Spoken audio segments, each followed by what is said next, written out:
M news కి స్వాగతం. రాష్ట్ర ప్రభుత్వం ఎటువంటి లాభాపేక్ష లేకుండా వినియోగదారులకు ఉచిత ఇసుక విధానాన్ని ప్రవేశపెట్టడం శుభ పరిణామమని రాష్ట్ర పర్యాటక సాంస్కృతిక సినిమాటోగ్రఫీ శాఖ మంత్రి కందుల దుర్గేష్ రాజమహేంద్రవరం రూరల్ మండలం లాలా చెరువు ఇసుక స్టాక్ పాయింట్ వద్ద ఉచిత ఇసుక పంపిణీ కార్యక్రమాన్ని ఎంపీ దగ్గుపాటి పురంధేశ్వరి, జిల్లా collector Prashanti, MLA Adireddy Vasu, municipal commissioner Dinesh Kumar, స్థానిక ప్రజా ప్రతినిధులు, అధికారులతో కలిసి ప్రారంభించిన అనంతరం దుర్గేష్ అన్నారు.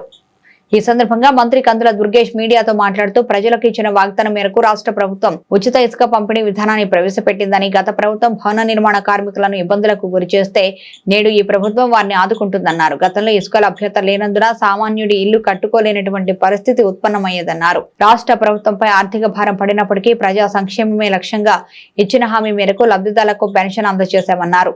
ఇందులో ఎటువంటి అవినీతి లేకుండా పేద ప్రజలకు అందుబాటులోకి తీసుకొచ్చిన గొప్ప కార్యక్రమం ఉచిత ఇసుక విధానమని మంత్రి దుర్గేష్ పేర్కొన్నారు. జిల్లా కలెక్టర్ ప్రశాంతి మాట్లాడుతూ జిల్లాలో 4 లక్షల మెట్రిక్ టన్నులు ఇసుక అందుబాటులో ఉందన్నారు. వినియోగదారులకు ఎటువంటి ఇబ్బంది లేకుండా ఉచిత ఇసుకను అందిస్తామన్నారు. ఎవరికి ఎటువంటి ఇబ్బందులు ఎదురైనా టోల్ ఫ్రీ నంబర్ కు ఫోన్ చేస్తే సమస్యను పరిష్కరించే విధంగా చర్యలు తీసుకుంటామన్నారు. కలెక్టరేట్ లో 24/7 కంట్రోల్ రూమ్ పనిచేస్తుంది అన్నారు. ఇసుక స్టోరేజ్ కేంద్రాలు, నిరంతరం సీసీ కెమెరాలు పోలీసు పర్యవేక్షణలో ఉంటాయన్నారు. ఈ కార్యక్రమంలో ఆర్డీఓ చిత్రవర్షిని, ఏడీ మైన్స్ సుబ్రహ్మణ్యం, స్థానిక నాయకులు, అధికారులు తదితరులు పాల్గొన్నారు. చంద్రబాబు నాయుడు గారు, ముఖ్యమంత్రి గారు, ఉప ముఖ్యమంత్రి పవన్ కళ్యాణ్ గారు చెప్పిన హామీ మేరకు ఉచిత ఇసుకను వినియోగదారులకు అందించేటువంటి కార్యక్రమాన్ని మన రాజమహేంద్రవరంలో మన ఎంపీ గారు పురంధేశ్వరి గారు, స్థానిక శాసనసభ్యులు వాసు గారు, కలెక్టర్ గారి సమక్షంలో ప్రారంభించడం ఇది ఒక శుభ పరిణామం. గత ప్రభుత్వం భవన నిర్మాణ కార్మికుల కడుపు కొడితే ఈ ప్రభుత్వం వాళ్ళు కడుపు నింపే విధంగా ఉచిత ఇసుక విధానాన్ని తీసుకురావడం జరిగింది. అదేవిధంగా గత ప్రభుత్వంలో వినియోగదారుడు ఎవరైనా సరే ఇల్లు కట్టుకోవాలంటే ప్రతిమాన్ని రేట్లు ఎలా ఉన్నప్పటికీ కూడా ఇసుక ప్రీమియం అయిపోవటం వల్ల ఏ రకంగానూ కూడా గృహ నిర్మాణం జరగనటువంటి సందర్భాలను మనం చూసాం. సామాన్యుడు ఇల్లు కట్టుకోవాలంటే కూడా ఇబ్బంది కలిగేటువంటి పరిస్థితిని ఆనాడు చూసాం. ఇవాళ ప్రభుత్వం వచ్చిన వెంటనే ఒక పక్కన ఆర్థిక భారం ఖజానా మీద పడుతున్నప్పటికీ కూడా, గత ప్రభుత్వం మొత్తం ఖజానాని ఖాళీ చేసి వెళ్ళిపోయినప్పటికీ కూడా, ఎంత భారమైనప్పటికీ కూడా పెంచినటువంటి పెన్షన్లని పెద్ద ఎత్తున ఇవ్వడం అనేటువంటి కార్యక్రమం కానివ్వండి, వాళ్ళ రైతు భరోసా అని వాళ్ళు చెప్తే రైతు సేవని మేము చెప్తున్నాం. రైతు సేవా కేంద్రాల ద్వారా వారికి ఇవ్వాల్సినటువంటి బకాయిల్ని రమారమి 1600 కోట్ల బకాయిల్ని ఇవ్వటం కానివ్వండి, ఇవాళ కొత్తగా ఈ ఉచితంగా ఇసుక పాలసీని తీసుకురావడం కానివ్వండి, ఇవాళ ఈ ఇసుక ఇవాళ ఏ వినియోగదారుడికి కూడా ఏ రకమైన ఇబ్బంది కలగకుండా కేవలం ఊరికే ట్రాన్స్పోర్టేషను లేకపోతే దాని ఎస్కవేషన్ రేట్లు తప్పితే మామూలుగా ఇసుక ఏ రకంగా ఇబ్బంది కలగనటువంటి అంశంగా దీన్ని తీసుకురావడం జరుగుతుంది. అదేవిధంగా ఇక డిజిటల్ మనీ తోటి మనం ఇది కొనుక్కోవడం, క్యాష్ అండ్ క్యారీ కాదు. గత ప్రభుత్వం లిక్కర్ని కానీ ఇసుకని కానీ క్యాష్ అండ్ క్యారీ చేశారు చాలా రకాలుగా అవినీతి జరగడానికి. ఇక్కడ డిజిటల్ మనీ పూర్తిగా పారదర్శకత ఉండే విధంగా ఈ విధానాన్ని ఏర్పాటు చేశారు. దీని ప్రకారం ఉచిత ఇసుక డిజిటల్ మనీ ద్వారా వెళుతుంది. అవి కూడా ఏంటి, దీనికి కట్టవలసింది ఏమీ లేదు, ట్రాన్స్పోర్టేషన్కి వాటికి మాత్రమే కట్టాలి. మొత్తంగా దీన్ని ఏ రకమైన అవినీతి లేకుండా పేద ప్రజలకు అందుబాటులో తీసుకురావడానికి ప్రభుత్వం తీసుకొచ్చినటువంటి ఒక గొప్ప కార్యక్రమం ఈ ఉచిత ఇసుక కార్యక్రమం.